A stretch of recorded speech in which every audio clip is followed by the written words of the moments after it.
Y continuamos con Desafinados, martes de 10 a 12 de la noche. Vamos a ir a un Zoom con Ernesto Alonso, integrante del CECIM La Plata, integrante de la Comisión Provincial por la Memoria y un excelente tipo y gran luchador. Bueno, estamos con Ernesto Alonso, del CECIM de La Plata, miembro de la Comisión Provincial por la Memoria, y esto te va a molestar por tu forma de ser, pero un histórico luchador porque se haga justicia en los crímenes que se cometieron en Malvinas. Y para dar un marco, todos los delitos que se cometen durante un gobierno de facto, que, por ejemplo, en el continente llevó a cabo un plan sistemático de secuestro, desaparición, tortura, muerte, apropiación de bebés, y que también en las Islas Malvinas, en el momento que estuvo, llevó dentro de ese mismo comportamiento torturas, estaqueos de personas que estaban por ahí. El hecho que le reprochaban era matar una oveja para comer porque se estaba muriendo de hambre y frío, los estaqueaban, helados, y todo eso que en un principio quedó en nada, poco a poco, con el advenimiento de la democracia, se empezó a divulgar gracias al CECIM La Plata. En ese momento había distintos grupos, había algunos excombatientes de derecha o más a la derecha, había grupos como el CECIM La Plata, que luchaban por que se haga, primero porque se investigue qué pasó, que se juzgue, y después se verá quién es culpable, quién es inocente. El Poder Judicial, no la justicia, que es otra cosa, tardó años en admitir, en abrir las investigaciones. Afortunadamente, tras una batalla larga, ardua, dolorosa, lograron que se empiecen a llamar a indagatoria a cientos de militares involucrados, denunciados. Se pararon, se avanzaron, y ahora, como si fuera poco, se cuestiona si son crímenes de lesa humanidad o no. Ernesto, ¿tendría la gentileza de esto que muy burdamente dije, poder desarrollarlo y decirnos en qué estado de situación estamos? Hola Carlos, ¿qué tal? Gracias por la oportunidad de hablar en tu programa. El programa este es tuyo también. Siempre. Lo que pasa es que los martes, antes de la pandemia, vos tenías cenas, pero ahora me atendés. Ahora tenemos tiempo disponible porque las reuniones, las tertulias de los martes del CECIM eran y van a seguir siendo, no hemos bajado la esperanza, impostergables, ¿no? Y son esos momentos en los cuales apagamos todos los teléfonos.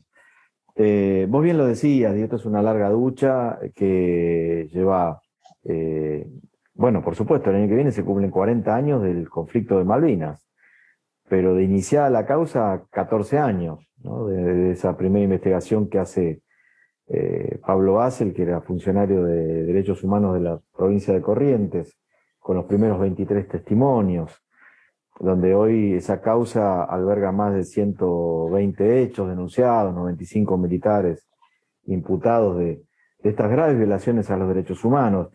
Porque parece ser que, lamentablemente, ¿no? Lamentablemente todavía el proceso de memoria, verdad, justicia con la guerra de Malvinas no llegó, Carloncho. Avanzamos, pero todavía estamos luchando contra esa impunidad, ¿no? Argentina ha sido reconocida mundialmente por su lucha por la defensa de los derechos humanos, digamos, a través de sus referentes, de sus organismos, de quienes nosotros nos sentimos un poco orientados, ¿no? Con esa gran lucha que hicieron madres, abuelas y otros organismos de derechos humanos. Pero lamentablemente tenemos que decir eso, que estamos tratando de saltar una muralla impuesta por la propia dictadura militar que aún hoy persiste. Disculpa que te interrumpa y prometo no hacerlo más. Lo que decís es tan cierto que la sociedad, cuando ustedes llegaron, el ejército los ocultó. La sociedad miró para otro lado. Cuando vino la democracia, que era el momento de las denuncias, siguió mirando. Y hace unas semanas, la presidenta del partido de la coalición opositora dijo, bueno, entreguemos las Malvinas por las vacunas Pfizer. No sé si lo dijo en broma, en serio, pero no es un tema de broma. Es un tema muy serio que no se puede, como cuando la Carrió dijo, estará congelado como Walt Disney, ¿te acordás? Sí, sí, claro. Bueno, son esas cosas que ni en las peores borracheras alguien puede decir. Y eso es como quitarle sentido a la lucha, banalizarla.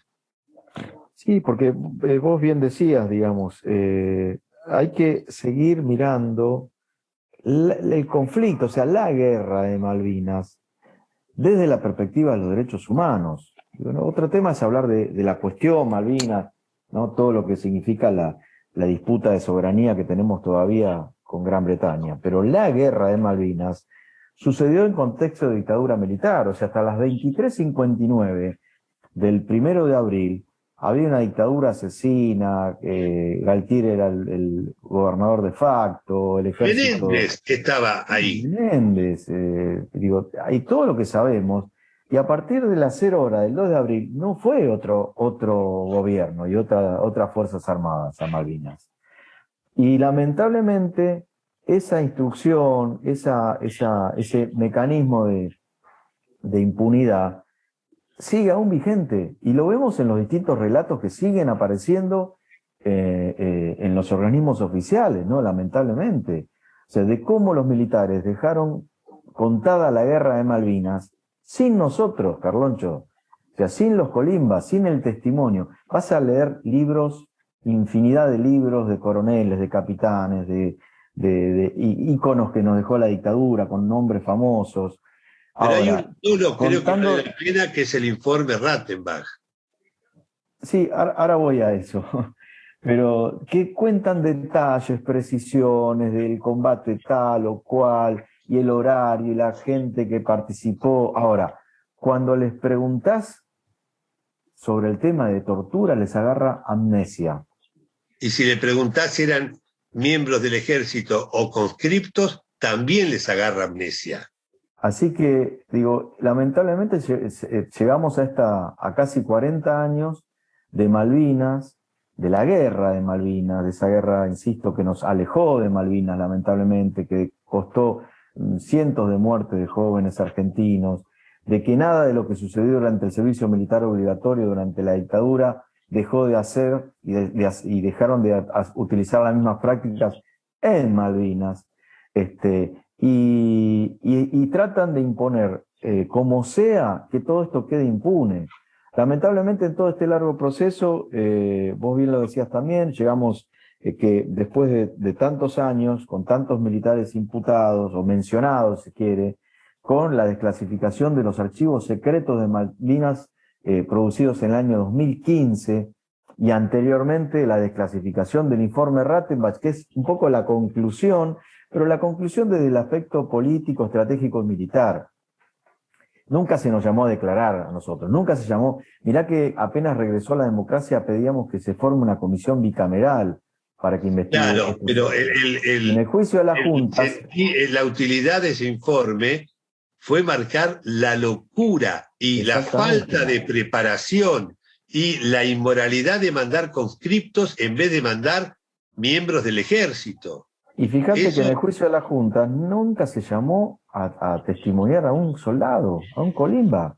O sea, eso quedó bajo 7 llaves en el manto de impunidad. E insisto, la democracia tiene una asignatura pendiente. Las instituciones de la democracia tienen una asignatura pendiente con estos hechos aberrantes.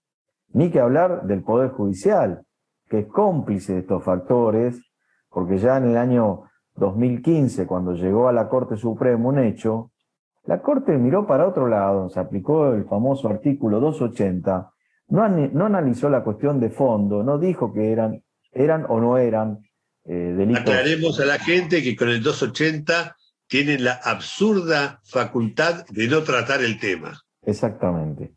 De un caso que había llegado, en ese momento no contábamos con el apoyo que contamos hoy por hoy, con los equipos jurídicos de distintas agencias estatales, como la Comisión Provincial por la Memoria, como la Subsecretaría de Derechos Humanos de la provincia, o como el propio equipo jurídico del CECIM, ¿no? Y hoy volvemos al mismo lugar. Un caso que llega a la Cámara de Casación Penal, esa Cámara creada ya por los años 80 por el innombrable de Menem, para casar estas cuestiones, donde tanto el juzgado de primera instancia como la Cámara de Apelaciones de Comodoro Rivadavia viene sosteniendo que se trata, porque ya salimos de esa discusión de crímenes de lesa humanidad o crímenes de guerra, graves violaciones a los derechos humanos. La República Argentina está obligada a cumplir con las responsabilidades que asumió ante la comunidad internacional de investigar estos delitos. Y a la vez la Constitución misma incluye los pactos internacionales como parte de la Constitución y por tanto esto lo que se está haciendo es demorar, muchos van a morir y cuando llegue a la Corte Interamericana ya no va a haber nadie vivo prácticamente, que es lo que están tratando de demorar. Yo confío en que se reconozca que son delitos de lesa humanidad, que no prescriben y que avancen con las indagatorias. No confío en los miembros del Poder Judicial. En lo que confío es, así como fue el pañuelazo por el 2x1, es que se logre hacer, claro, en pandemia se hace todo muy difícil, pero que se logre hacer con equipos jurídicos y con no sé qué modalidad que no implique concentración de gente, manifestar un repudio bien generalizado a estas, porque además vos lees los fallos. El fallo de la mujer que dice que no es, de la jueza que dice, de casación, que dice que no es delito de lesa humanidad y que ya prescribió, no aprueba un examen de derecho. No, en el caso de la jueza sí dice, María Figueroa, en el caso de la jueza dice, quizás vos te confundís con la sala de la Cámara de Apelaciones. La Cámara de Apelaciones es la que dice eso. Después la jueza le da el contexto que sí. Después, la instancia que llega hoy a la Cámara de Casación Penal, y acordémonos de los nombres de los jueces, de Petrone y el otro es, acordémonos, ¿no? Y si me hace una laguna. No importa. Y la jueza, que repiten, cortan y pegan el mismo fallo que producido en el año 2009, creo que fue 2011. Y han sucedido un montón se han incorporado un montón de elementos. La prueba se incorporó, no la tienen en cuenta, porque ellos ni siquiera son los que hacen los votos. Los hacen relatores que cortan, pegan y no leen la causa, que es extensa, no leen la prueba nueva y no llaman ni a indagatorias ni a testimoniales para que se pueda, las dudas que queden, dilucidarlas. Y el tema fundamental es reconocer que si en el continente había un terrorismo de Estado, una política llevada a cabo desde el Estado, es inconcebible pensar que Malvinas no sea parte del territorio y que no sea parte del mismo terrorismo de Estado. Bueno, eso es lo que intentan imponer desde la impunidad, digamos, y estos jueces son los que toman la decisión. De hecho, muchos conscriptos desaparecieron. Más de 200. Más de 200 soldados desaparecidos. Que no digan que no es. Hay hechos que ocurrieron antes de cruzar a Malvinas, que soldados que fueron estaqueados en el Liceo General Roca, por ejemplo, en Comodoro Rivadavia. ¿Se entiende? O sea, las mismas prácticas. Digo el estaqueamiento como una cuestión. Sí, como el hecho más conocido. Un botón dar para detalles, digamos, la utilización de picana eléctrica, los teléfonos de campaña, enterramientos, asesinatos de soldados. Escuchame, si Mendoza, si Menéndez estaba a cargo, por supuesto. no me pueden decir que no era parte del mismo terrorismo de Estado, o que cuando llegó a Malvinas cambió de actitud. Se transformaron en sanmartinianos, no, no es así. Mirá, revisá los nombres de la cantidad de militares que han sido condenados y que estuvieron en Malvinas. Y te vas a sorprender porque vas a encontrar pilotos de vuelo de la muerte, apropiadores de bebé, de las El causas propio EMA, Aspiz Campo de estuvo, Mayo. el propio Bueno, Aspiz estuvo que huyó enseguida. claro, y vos fíjate qué aberración, digo, yo el otro día me sorprendí a ver en el Ministerio de Defensa una evocación a Giachino. Pedro Giachino, un torturador, represor de la base naval Mar del Plata y de los grupos operativos de la ESMA, que tuvo la mala suerte de morir el 2 de abril en Malvinas. ¿Se entiende? Digo, y hoy seguimos haciendo evocaciones a estos personajes que, insisto, no puede haber doble estándar. No se puede ser héroe y represor, ¿se entiende? Hay pueblos, calles, escuelas con nombre de Giachino. La dictadura dejó una serie de cantidad de íconos, ¿no? Y seguramente no vas a encontrar mucha referencia a los soldados, a los, hijos de nuestro pueblo que murieron en Malvinas. Nadie se acuerda del soldado Águila, del soldado Pacholzú, del soldado Petruccelli, y De puedo dar todos los que cientos de se nombres. suicidaron. Bueno, posteriormente, ¿no? Y que también cuando hablamos de esas cuestiones, de las secuelas que dejó la guerra, a ver, nadie piensa en el silencio impuesto por ese aparato represivo. Y Carloncho, somos una generación que vivió en adolescencia la dictadura militar. Digo, nosotros sufrimos lo que fue la ciudad de La Plata, la represión, a partir del año 76. Yo estaba en segundo año de la secundaria. Y lo que fue la ciudad de La Plata, la represión y la cantidad de amigos y familiares que sufrieron en forma directa, ¿no? Mirá, La yo te represión. quiero decir una cosa, todos son iguales los que sufrieron y murieron, pero me gustaría que recuerdes a Poroto. Sí, Eh, claro, claro. Digo, a ver, tuvimos amigos, digo, en el caso tuyo, no nos conocíamos nosotros, pero estamos hablando de Dante Pereira, Dante una, Pereira era primo hermano de mis primos hermanos y exactamente, tenía mi edad y lo conocí desde chiquito claro. y los padres, Y gente yo más buena, lo conocí no me de chiquito imagino, cuando padres más buenos. vine a vivir a Villa Elisa y hice sexto y séptimo grado en la escuela, en la misma primaria, y después nos hicimos amigos y hasta Malvinas, digamos, ¿no? O sea, compartimos un montón de cosas, familiares, y la verdad que yo quisiera, como siempre digo, ¿no? Que la vida de cada uno de los compañeros que murieron lamentablemente por una decisión de la dictadura militar, estuviesen acá gozando de la vida, digamos. Entonces, fue costosísima esa guerra. Y esto que hablábamos anteriormente, ¿no? De las secuelas que dejó. Cuando tantas veces y la cantidad de suicidios, pero alguien pensó en lo que dejó y ¿Por qué se suicidaron? la imposición de silencio que hubo por parte de la dictadura, donde muchos compañeros no pudieron ni siquiera contarle a su núcleo íntimo familiar de lo que vivieron en Malvinas. Pero, Pero esas secuelas fueron Ernesto, terribles, o sea, la negación de ver, la palabra, ¿no? ver a un amigo tuyo estaqueado y saber que vos no podés hacer nada porque te tiran un tiro, te genera ¿Qué de te por parece? vida un trauma, de por Claro, vida. es así, ¿Entendés? digo, todos Eh, sabíamos que eran los dueños de la vida y de la muerte de los que circulábamos por la calle en esa si no época. Es fuera por ustedes, muy si no difícil, fuera por ¿no? ustedes, Aquellos, y ojalá que no, pero a veces muy difícil transmitir a las generaciones. Creo que hay una transmisión, por eso aparece Nunca Más, por eso no pudieron avanzar con el 2 por uno, pero falta Malvinas todavía, Carloncho. ¿sí? Falta Malvinas. Sí. Y vos bien le Esto lo hemos dijiste, charlado desde hace años, y fíjate que cuál fue el camino que tuvieron que hacer los propios organismos de derechos humanos, porque cuando aparece el término de veteranos de guerra, no fue casualidad.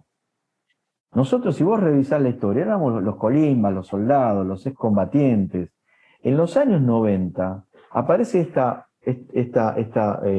manto de neblina en la época de Menem, porque acuerda con los sectores carapintadas, que fueron también asesinos, golpistas en democracia, No nos olvidemos la cantidad de muertos que dejó el último alzamiento Carapintada a cargo de Seineldin, donde murieron colimbas.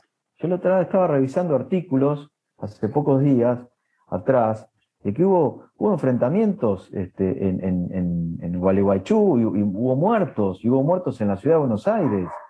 Y después aparecieron como los gestores de ese de intentando aparecer con una figura de un nacionalismo cuartelero, que lamentablemente en los 90 se cerró un acuerdo para que todos entren en una misma bolsa, los veteranos de guerra, cosa que nosotros, vos sabés que Pero yo nunca no sé si vos te adherimos a acordás. esa identidad, ¿no? Siempre la debatimos y creo que en esto somos muy conscientes de que somos y seremos aquellos pibes que en el 82 una dictadura militar nos llevó a una guerra como soldados conscriptos, ¿no? Yo te quiero, no sé si te acordás, la primera vez que yo me acerqué a vos Ujú. fue para pedirte que me expliques, que me hagas la diferencia entre los distintos grupos, porque te Claro, encontrabas con claro, fascistas que claro. no Y te, reconocían y te ninguna violación, encontrás, y y te te encontrabas encontrás. con el CECIM, pero uno en ese momento no sabía qué era,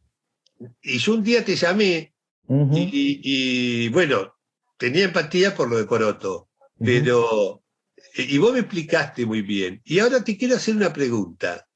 Mandar correntinos de una zona cálida, sin los abrigos suficientes ni las armas correspondientes, a Malvinas, y no mandar a soldados profesionales, ya de por sí implica parte de un terrorismo de Estado. Porque vos estás mandando al muere a conscriptos cuando tenés Fuerzas Armadas profesionales. A ver, el sistema del servicio militar obligatorio, que lamentablemente vos fíjate cómo termina con el caso del soldado Carrasco, es digo, si había más un método, más digamos, de una concepción patriarcal como ese, no existía, digamos. Vos fíjate qué se decía en esa época.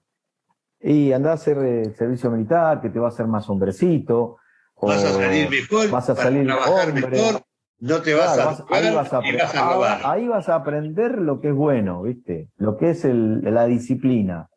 Y la verdad que, a ver, yo de esos militares no aprendí nada, digamos, Aprendiste muchas cosas malas. digo, lo que vi fui horrores. Y convengamos que en las circunstancias que teníamos, aquellos que veníamos de una ciudad como La Plata, que teníamos acceso a la educación, digamos, de familias de trabajadores o clase media, teníamos otros recursos totalmente distintos a aquellos compañeros que venían del interior profundo de nuestro país, en esos años, con situaciones ya vulneradas, digamos, de vidas vulneradas. Muchos de ellos, digamos, llegaban al servicio militar, digo, analfabetos. Imagínate lo que hacían con esos pibes los militares. Bueno, vos imaginate que esos pibes cuando volvieron a sus casas, los que sobrevivieron, no generó repercusión, no hubo marchas, no hubo nada. Y sin No, embargo, de Buenos Aires fueron pocos, de La Plata relativamente, pero sabían que eran sectores que iban a movilizarse porque de hecho La Plata en particular nació madres, nació abuelas, claro. y eran sectores, o sea, Bueno, el preferían CECIN que nace como un mueran. organismo de derechos humanos. Somos digo eso el ave raris que somos. En nuestro estatuto, que fue aprobado en el 85, o sea, que fue escrito apenas regresamos, somos un organismo de derechos humanos. Por No eso solo también, eso, sino que además vos personalmente integraste también la Comisión Provincial por la Memoria. bueno, y ese es el camino que también, digo, por haber estado en la ciudad de La Plata, de las referencias que teníamos, nosotros nos sumamos a las juventudes a pelear por la recuperación de la democracia, ¿no? Y nunca perdimos esa identidad. Mira, hubo un hecho, no sé si todavía lo recordás, que nos convocan, dictadura, nos convocan a la cancha de gimnasia, la 10ª brigada, para hacer un acto, homenaje, donde nos iban a entregar un diploma. Estaba el comandante de la 10ª brigada, no me acuerdo el nombre del tipo, un general. Bueno, acá estaba, a donde hoy está el Instituto Malvinas, ¿no? Fíjate, en Diagonal 80. Y claro, todos fuimos para reencontrarnos, fue en octubre del 82, por esa fecha. Las familias estaban en las tribunas, y claro, los milicos nos querían hacer formar, alinearnos, y no sé qué pasó, que claro, ahí nos volvimos a reencontrar también con los milicos que tuvimos en Malvinas. Y un compañero dio un sargento, no me acuerdo el nombre, que el tipo, viste, lo quería hacer como si estuviéramos en la colimba, y el compañero este lo sacó a los bolsazos, y el tipo amagó a sacar la pistola, amagó a sacar la pistola, y ahí se armó una batahola terrible, la gente en las tribunas se va a acabar la dictadura militar, la mayoría de nosotros nos fuimos, nos retiramos, porque lo importante era encontrarnos con muchos compañeros que en esa época nadie tenía teléfono ni celular, ni sabíamos, y el que tenía teléfono en línea era, pero era un bendecido, digamos, ¿no? ¿Vos te acordás? Hará un mes que lo pasamos en el programa y vos también te Uh-huh. entrevistamos de un ex conscripto que en un acto, creo que en Corrientes, Sí, claro. habló, se Carlitos emocionó, Enriori. empezó a denunciar y uno que lo Claro. siguió le dijo, vos callate que vos también fuiste, o sea, un coraje Claro. el tipo, Sí, pero sí. están todavía muchos jóvenes vivos y en actividad, muchos Claro. militares, y en Sí, cargos altos. y además se quiere enmascarar todo esto como que la guerra de Malvinas es una guerra sagrada que no se puede discutir. ¿Entendés? Entonces, si por donde le entres a la guerra de Malvinas, desde la mirada de los derechos humanos, de la perspectiva de derechos humanos y la protección de garantías que la República Argentina tiene que cumplir, fueron atroces, digamos. Y ¿Y hay ahora cómo denuncias con nombre y sigue? apellido. Desde el ¿Cómo sigue? aspecto No sé. militar, también, digo, desde el aspecto, y desde el aspecto político, ni que hablar. Por eso digo, si hay algo que nos alejó la posibilidad de una recuperación en términos más próximos de Malvinas, que nos puso en un lugar que los británicos multiplicaron la cantidad de kilómetros que han usurpado, fue esa decisión de la guerra. Estaban Entonces, por hay que entregarla. Si hubiera desacralizar esa habido guerra. democracia, se negociaba la entrega. Entonces, Ahora dice, la discusión de la soberanía es indiscutible en nuestro país. Vos fíjate lo que dijo Burrick y la respuesta que hubo. Ahora, no podemos seguir con la cantinela de lo que dejó escrito la dictadura militar de cómo contar la guerra. ¿Se no, no, entiende? de acuerdo. Ahora decime, ¿cómo sigue la cuestión judicial? Balsa el otro día también habló. Sí. Balsa, el que había sacado patente de no comprometido con el terrorismo estatal y de demócrata, habló. ¿Por qué no Sí. nos contás qué dijo y por qué no nos decís en cómo sigue ahora el camino este? Bueno, ya que pusiste el tema de Balsa, que también, vos fíjate, yo en un momento nos encontramos con Balsa, con Edgardo Esteban, me dice, vení, vamos a tomar un café, que fue, sí, muy posterior a lo que él hizo, pidió disculpas públicas al pueblo argentino por lo actuado, ¿no? Y entonces yo le digo, mirá, vos como comandante en jefe del ejército hiciste eso, y con Malvinas, ¿por qué no lo hiciste? Le digo. Y no, no, con eso no puedo. Bueno, la respuesta está. Después sacó un libro que dice Gesta de Incompetencia, crítico de lo que es la actuación desde el punto de vista estratégico, militar. Pero hace pocos días atrás, en una nota de opinión de Clarín, que nos vimos en la necesidad de contestarle, sale a decir que en Malvinas no hubo ni crímenes de guerra, y en el desarrollo de la nota también dice que no hubo violaciones a los derechos humanos. A ver, no sé en qué lugar estuvo Balsa, porque también a veces se escudan de esa palabra del a mí no me constan, pero eso lo puede decir No, una no, persona pará. común, un ciudadano común, Le pero consta a no todo el cuando fuiste mundo. comandante en jefe del ejército, Si donde, no a te ver, consta, mira, por omisión sos responsable. Vos podés ser Carlos, responsable por acción o por omisión. Y si sos el jefe, sos te digo responsable. algo, te digo algo. Vos viste que están los archivos desclasificados, están los archivos de la DITBA, ¿no? De lo que se administra a través de la Comisión Provincial por la Memoria, que ahí encontramos el seguimiento que nos hacían en democracia a las organizaciones de combatientes, la policía bonaerense. Y estamos hablando ya del gobierno de Alfonsín y lo que siguió Lo que después. yo te puedo decir es que cuando Balsa fue jefe del ejército, encontramos los archivos desclasificados de inteligencia que nos hacía el ejército comandado por Balsa al CECIN, cuando denunciábamos los crímenes de guerra británicos. Tengo los archivos porque en ese momento yo presidía el CECIN. ¿Se entiende? No, y además están en la comisión y se pueden consultarlo más bien. Entonces, y además desclasificó, Cristina también desclasificó, en la época de Cristina se desclasificaron también lo de la CIDE, con lo cual, ex-CIDE, con lo cual hay material más que suficiente. Entonces, y si no lo hay, que llamen a los testimonios, porque lo que están haciendo ahora, para evitar, ante el cúmulo de pruebas que hay, evitar ventilar eso, es buscar el lado de que no es delito de lesa humanidad y ya prescribió. Bueno, eso fíjate a qué mecanismo de impunidad todavía nos estamos enfrentando.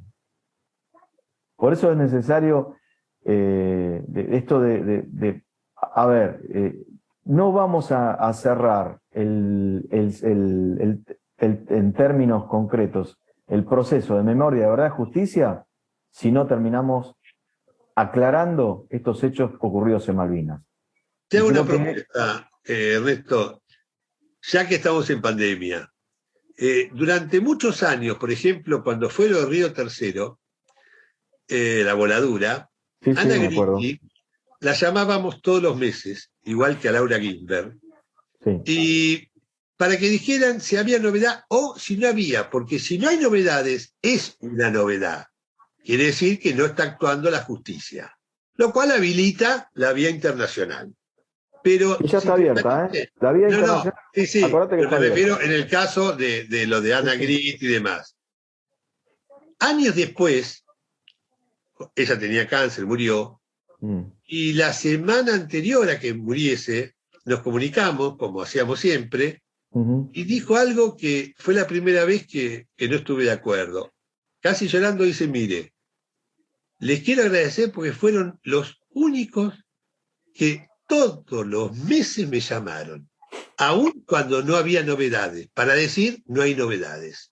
Con Laura Ginsberg nos pasó otro tanto, ¿no? Y yo le dije, bueno, no coincido, como diciendo, me daba tanta vergüenza ajena que me elogiara, ¿no? Que una mujer extraordinaria, que luchó contra todo un pueblo hasta que finalmente se comprobó. Después quedó en la impunidad, pero bueno, en la historia queda bien. Lo que te propongo es que una vez por mes salgamos, aunque sea 10 minutos, y nos digas si hay avances o si no hay avances, lo cual implica una noticia también. Si no hay avances, porque no quieren avanzar. Mirá, estamos ahora nuevamente en manos de la Corte Suprema. Bueno, ya presentamos los recursos de apelaciones ante la Cámara de Casación Penal, todas las querellas.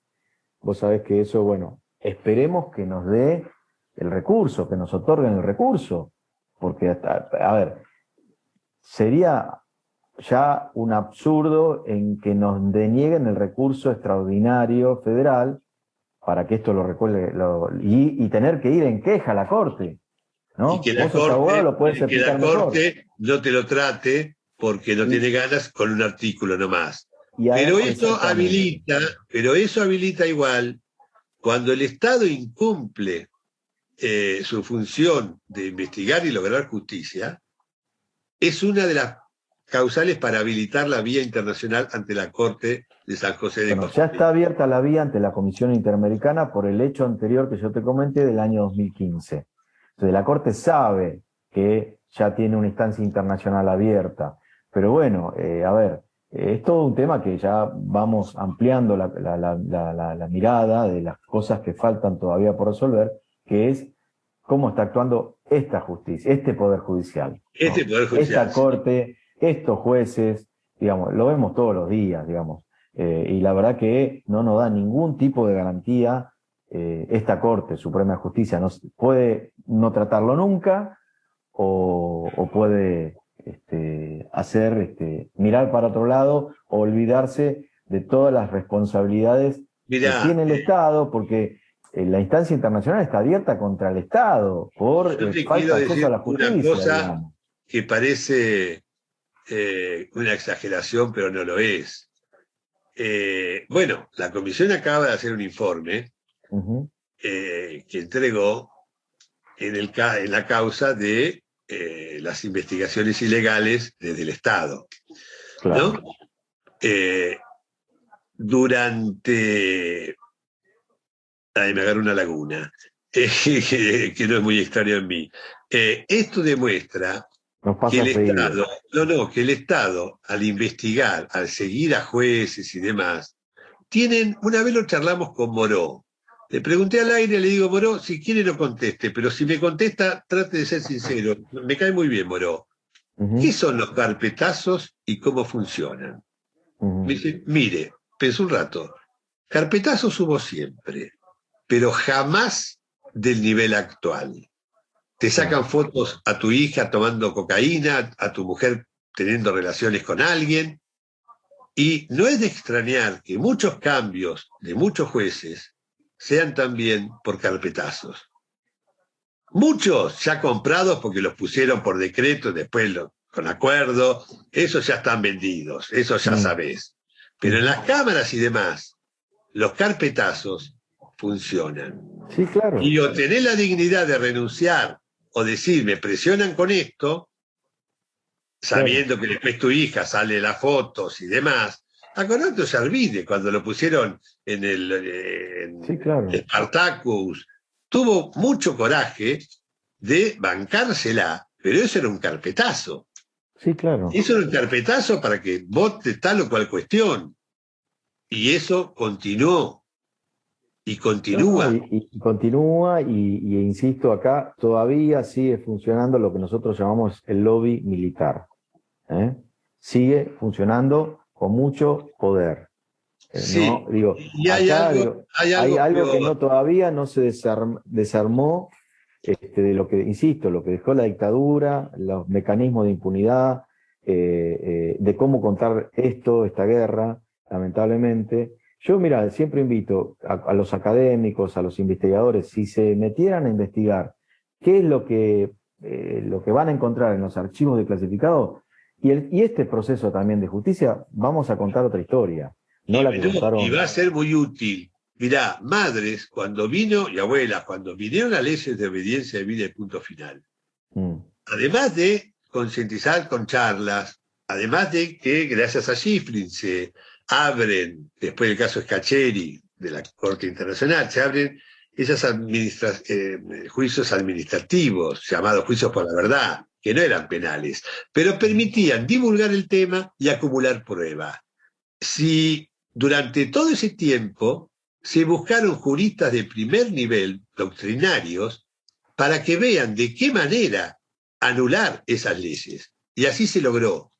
Y creo que hay que darse la misma tarea ahora, buscar de manera que no haya posibilidad, salvo con prevaricato, de decir que esto no fue un delito de lesa humanidad. claro. Si te parece, entonces, una vez por mes nos contactamos. Hacemos así, Carloncho. Se te ve muy joven y a mí muy avejentado. Vos te afeitaste, esto no sale al aire con foto, ¿eh? Esto es No, audio no. nomás. Así que te aprecio mucho. Siempre tuve empatía con vos, pero en estos años de estar en la comisión, te tengo cada vez más respeto. No, Así que gracias lo mismo siento por vos, Carloncho, porque son muchos años y siempre tuvimos también una relación a través del CECIN con la Comisión Provincial por la Memoria, desde la que era, digo, el CECIN es más antiguo, pero desde el momento que se creó la comisión, y siempre, bueno, hicimos un montón de trabajos y es un tema que, insisto, ha trabajado mucho la comisión y a través de los resultados que se ven también en muchas actividades, como lo que es Jóvenes y Memoria, que de alguna forma, bueno, transmiten todas estas impresiones y estas cuestiones que muchas veces la propia historia oficial trata de ocultar. Así que te agradezco infinitamente, no, y no nos Carlos. olvidemos que la comisión tiene entre sus obligaciones precisamente ayudar a los distintos organismos en sus luchas. Bueno, Ernesto, como siempre, un gusto a tu disposición y ya que hay pandemia y no tenés la cena de los martes, una vez por mes nos contactamos, al menos o para decir las novedades o para decir que no hay novedades, que eso implica una novedad, que es que no quieren movilizar la causa. Un gran abrazo.